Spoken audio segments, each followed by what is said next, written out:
Buenos días, queridos televidentes. Sean todos bienvenidos a nuestro programa Secarte Informa, en donde estaremos exponiendo en el día de hoy un tema muy interesante y de gran provecho para ustedes. Hola, Melissa, ¿cómo estás? Hola, Zuli, muy bien, gracias a Dios. Aquí esperando con ansias a ver qué nos tienen nuestras entrevistadoras en el día de hoy, en su sesión El Rincón de la Voz. Así es, el tema está muy interesante, así que no se lo pueden perder. Estaremos abordando y explicando un poco en esta sección acerca del discurso en todo su esplendor. Es por ende que vamos a darle inicio y le damos la bienvenida a nuestras colegas que se encuentran desde el estudio allá en la ciudad de Barranquilla. Así es, Zuli. Muy buenos días, queridos televidentes. Bienvenidos a una nueva emisión más de nuestro programa El Rincón de la Voz. Hola, Daniela. Hola Ana, ¿cómo estás? Bien, gracias. ¿Y tú? Pues muy emocionada porque imagínate, hoy vamos a estar tratando una temática de suma importancia. Sí, ¿cuál sería esa temática? Preparación y pronunciación del discurso. Pues sí, es una temática muy importante en estos días. Sí, porque vemos que incluso profesionales sienten miedo al pararse a un público. Entonces, para eso hoy vamos a tener dos invitados especiales. Claro, bueno, démosle un fuerte aplauso a nuestros dos invitados. Buen día, Buenos muchas días. gracias por la invitación. Bueno, de todas maneras, muchas gracias por esa majestuosa invitación. Bueno, el gusto es nuestro de que ustedes estén aquí el día de hoy. Pues los hemos invitado porque nuestros televidentes nos han pedido hace mucho acerca de este tema, que quieren que alguien experto nos hable acerca de este tema. La imagen auditiva tiene dos componentes importantes y ellos son lo que dice la persona y cómo lo dice, porque en sí la voz puede ser un factor de mucha importancia para el orador o puede convertirse también en su mayor enemigo, ¿no? Claro. Ya que si no sabe controlar o cómo emitir sus palabras, pues esto puede jugar a favor o en contra. En contra de esa persona. Entonces, hay muchas cosas que se pueden corregir de la voz. Por ejemplo, la dicción, son cosas que se pueden corregir, pero hay otras cosas que son importantes que no se pueden corregir, quizás como con un computador o borrar y escribir de nuevo. Y para eso existen personas especializadas para ayudarnos a nosotros a mejorar nuestra dicción. Quizás cómo respirar mejor, quizás tensionar mejor los labios, tensionar más nuestro diafragma al momento de respirar, para que nuestra voz fluya de la manera en que nosotros queramos que se proyecte. Claro. Gracias a todas estas técnicas y a este estudio he podido mejorar mi expresión al momento de pronunciar o elaborar un discurso. Entonces, aquí les voy a dar unos tips que son importantes al momento de nosotros hablar. Son 5. El primero es que nosotros tenemos que apropiarnos de lo que vamos a hablar, ¿cierto? No podemos hablar de algo de lo que nosotros no estamos apropiados, de lo que no sabemos. Segundo, tener claro el objetivo de lo que nosotros queremos perseguir al momento de emitir un discurso. Tercero, preparar a fondo lo que se quiere decir. Tenemos que tener un conocimiento amplio para que nuestras palabras puedan fluir de una mejor manera y para que nuestro público pueda captar el mensaje. ¿Sí? El siguiente es estudiar las características, las necesidades y los deseos de la audiencia, ¿cierto? Podemos estar hablándoles a empresarios, a personas del campo educativo, a ingenieros, a estudiantes, a personas de la calle. Entonces tenemos que estudiar esas necesidades para saber qué tipo de voz vamos a utilizar. Sí, claro, esto es un tema muy amplio, pues a todos nos incumbe. Pues la voz es muy importante para una de las profesiones como serían los profesores. Los profesores están expuestos casi todo su tiempo están hablando y son los principales que deben cuidar su voz. Entonces, para ellos es muy importante estas recomendaciones. Sí, porque incluso escuché que les daba cáncer de garganta. Claro, si no cuidan a tiempo su voz, pues puede llegar hasta este extremo, esta enfermedad que, pues, cuando escuchamos este nombre, pues nos asustamos tanto. Exactamente. Y el alma de una persona es la voz, porque una persona sin voz, ¿cómo va de pronto a llegar a dirigirse a un público o a interactuar con las personas? No, y en este tema, pues es importantísima la voz. Imagínate tú, ¿qué haríamos sin la voz? ¿Qué sería de nosotros sin la voz? Entonces, hay tres cosas, Ana y Daniela, importantes al momento de nosotros utilizar nuestra voz, que son fundamentales. Creo que el doctor aquí también es quien lo sabe. Lo que es el volumen, la velocidad y el tono en que emitimos nuestras palabras, nuestros discursos. Pues esto es un tema muy interesante que engloba mucha temática, pero sabes, hay unas normas que uno tiene que tener en cuenta al momento de hablar en público y para eso tenemos a nuestro invitado que nos va a esclarecer cuáles son esas normas. Muy bien, muchas gracias a todos los televidentes. Espero que estén muy atentos y escuchen cada una de estas normas que les van a ser muy útiles en su vida académica y profesional. Entonces, una de ellas tenemos que para hablar en público debemos pensar la forma como está distribuido un lugar. Si en el lugar no hay micrófono, tenemos que tener una voz audible, una voz en la cual todas las personas que estén allí en ese lugar nos puedan escuchar. Porque si no tenemos una voz audible, va a ser difícil que el mensaje sea comprendido. Claro, sabes, si de pronto el lugar no llega a llenarse, tenemos la excusa de pedirle al público que se pase para las sillas delanteras, para que así tengamos mayor contacto visual, ellos puedan hacernos las preguntas de una manera más suelta y no con tanta imposibilidad de pronto que da, de que de pronto estemos allá atrás y no podamos hablar y que todos no nos escuchen. Así es, y también hay que tener en cuenta si el lugar donde nosotros vamos a elaborar el discurso se encuentran muchas personas, entonces es conveniente de hacer primero un discurso con el lugar solo para ver cómo se escucha y para ver la acústica, de qué manera se va a reflejar. Bueno, un dato que siempre tenemos que recordar es que no hay voz sin aire en los pulmones y que esta capacidad depende de la posición que nosotros adoptemos. Es por eso que la caja torácica actúa como una caja de resonancia. También es un aspecto importante que tenemos que tener en cuenta es el uso del micrófono. Si estamos frente a un micrófono, lo más viable es llegar con anticipación al lugar para ver si este funciona correctamente y para comprobar si el micrófono está conectado y no estar dándole golpes y porque eso se ve pues mal. Lo más pertinente es preguntarle a los que se encuentran en las sillas de atrás si escuchan para que de pronto no nos veamos en la penosa situación de sentirnos pues como tal ignorados. Así es, Daniela. Otro dato muy importante que también es la posición, cómo pararse delante del público. Cabeza relajada, manos relajadas y mirada siempre hacia el público, una mirada holística hacia todo el público, porque si nos centramos solamente en un solo lugar, el público se da cuenta de pronto del no manejo del tema o ve que no hay autoridad de la persona que está hablando. Pues nos vamos a tener que ver en la situación de tener que ver con anticipación para dominar el tema.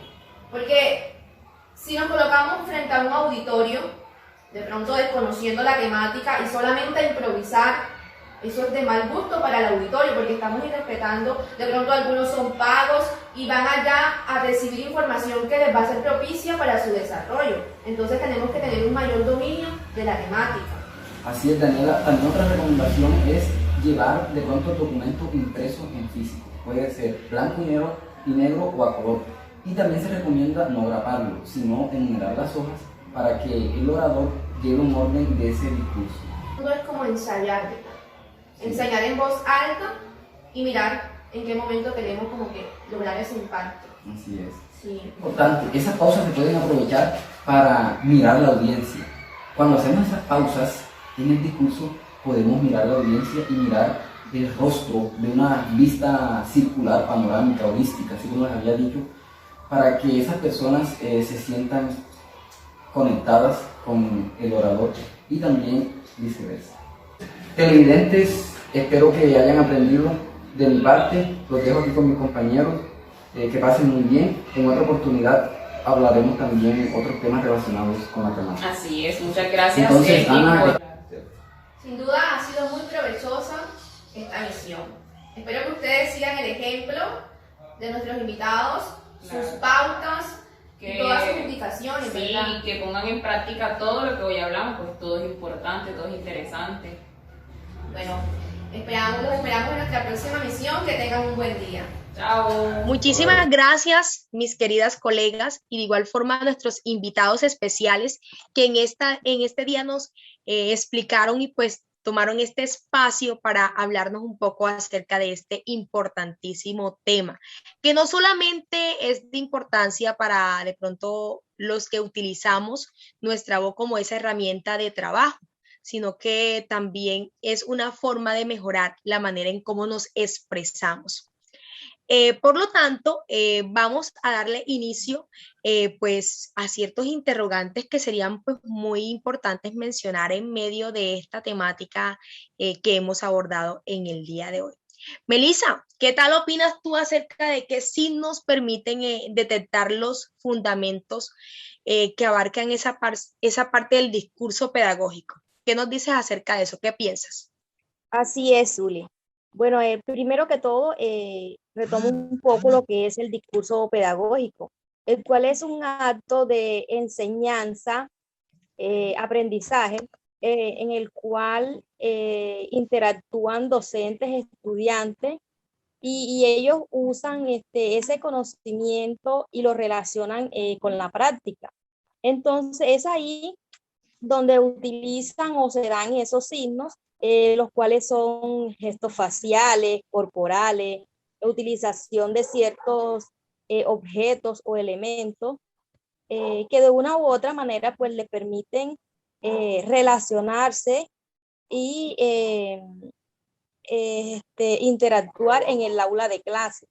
¿Sí? Les permiten comunicarse, transmitir ciertas informaciones. Entonces, serían, como te había dicho, los gestos, sí, la utilización de la posición de las manos, los movimientos, etcétera. Muy bien, Melissa, sí es totalmente de acuerdo contigo, colega, y pues que creo que con lo que han explicado nuestros invitados especiales en este tema ha quedado muy claro. Sin embargo, nos preguntamos acerca de cuáles son esas estrategias que pues podemos utilizar en ese proceso de mejoramiento de un discurso.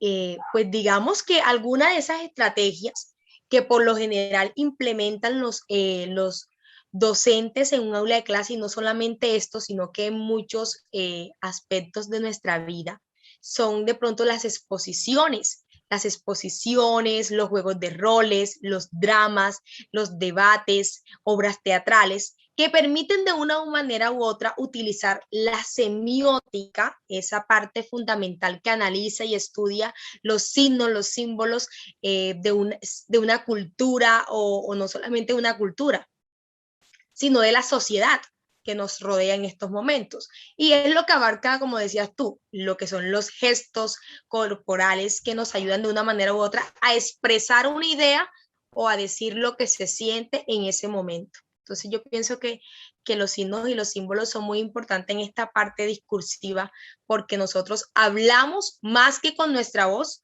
con nuestros gestos. Entonces creo que esto ha sido todo por hoy, queridos televidentes. Sé que ha sido de gran provecho para ustedes.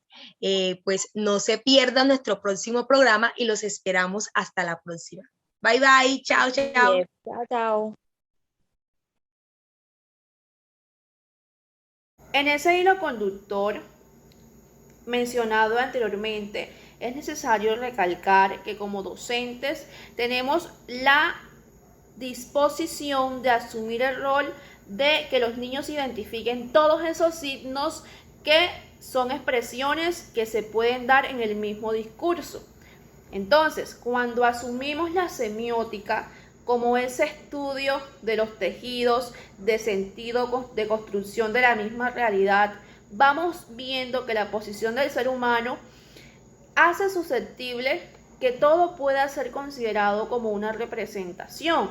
Se vive en una comunidad donde somos productores y a la misma vez interpretamos una serie de mensajes. Por lo tanto, cuando aludimos al concepto de semiótica del discurso y a su vez relacionamos la semiótica cultural, sin duda creamos un proceso, reconstruimos como tal un significado que va pasando de generación en generación, asumiendo esa posición de cultura y semiótica. Sin duda establecemos unas condiciones en las que la cultura misma va creando unos cimientos, va creando en su apogeo, en su auge, que el lenguaje pueda ser un medio articulador, que el lenguaje vaya creando en la sociedad humana un vínculo para adquirir el mismo significado.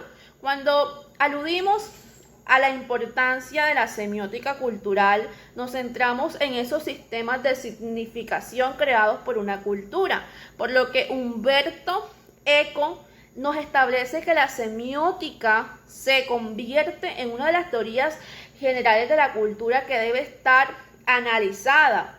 ¿Para qué? Para mirar esa antropología de la misma cultura. Por otra parte, Howard Gardner nos dice y nos plantea ese dominio de los símbolos que es idealizado y adecuado para establecer esa brecha entre la antropología y la biología de la comunicación.